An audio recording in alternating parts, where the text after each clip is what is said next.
All right, let's talk about the Suzuki Across. Now, on the surface, it looks like a pretty standard, powerful plug-in hybrid SUV. From a brand we mostly know for making great smaller cars. But there is a really interesting story hiding just under the skin of this thing. So you see that number, 302 horsepower. That makes this the most powerful Suzuki you can actually buy. It's a proper family SUV with some serious get up and go. But the real story here, the big secret, isn't about what Suzuki built. It's about what they borrowed. And here it is. The secret's out. For all intents and purposes, the Suzuki Across is a Toyota RAV4. And what's really wild is just how little they changed. I mean, look at this. Suzuki swapped out the front grille, put on some different wheels, and of course, changed the badges. But everything else, the entire powertrain, the whole interior, all the core tech, that is all Toyota. So this immediately brings up a pretty obvious question, right? Why would Suzuki do this? Why would they sell what's essentially a Toyota in disguise? Well, let's dive into the business strategy that made this whole thing happen. It really just comes down to simple economics. Developing a brand new, really complex plug-in hybrid system completely from scratch is a massive, massive project. We're talking years of R&D and a budget that could easily run into the hundreds of millions. So for Suzuki, it was just way smarter and way faster to partner up with Toyota, who already had a world-class system ready to go. And as the folks over at Top Gear put it, while it might just look like a simple copy and paste job, from a business perspective, it's an absolute masterstroke. This whole practice is called badge engineering, and it lets Suzuki jump into a really important part of the car market without that huge, risky investment up front. So, if Suzuki borrowed the powertrain, what exactly did they get? Well, they didn't just get some hand-me-down engine. Nope.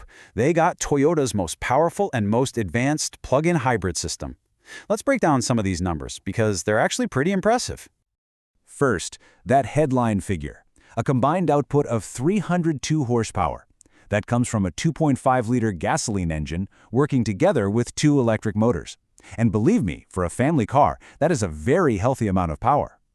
And all that power, it leads to some seriously surprising acceleration.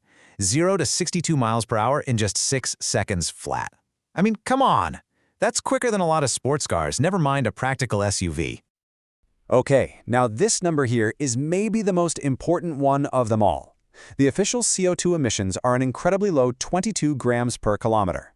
This tiny number is the magic key that unlocks huge tax benefits, especially for company car drivers. And we'll come back to that in a minute. A big reason why those emissions are so low is this: a claimed electric-only range of 46 miles. For a lot of people, that's more than enough to cover the daily commute, the school run, and pop to the shops without ever having to fire up the petrol engine. So, the engineering is clearly top-notch. But, performance is only half the story. Let's move inside the Across and see what it's actually like to live with every single day.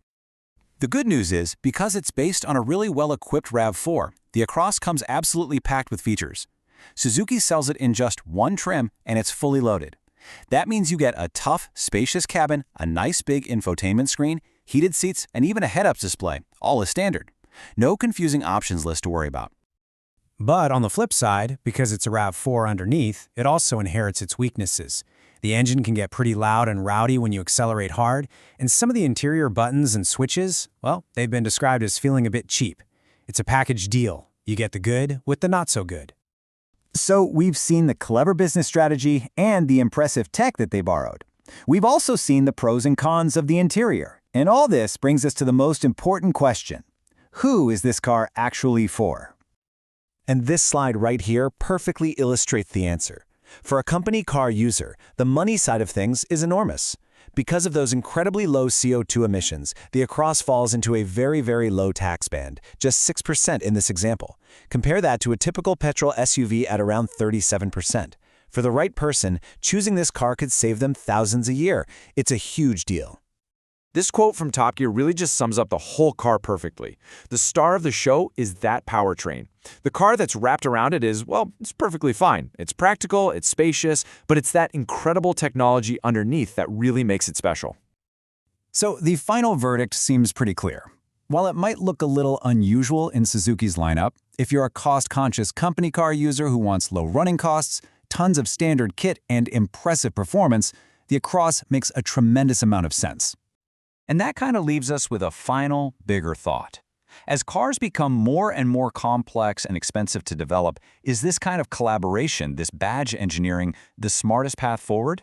It's certainly an efficient way to build a car, and it's probably something we're going to see a lot more of. Thank you so much for joining me to explore this topic.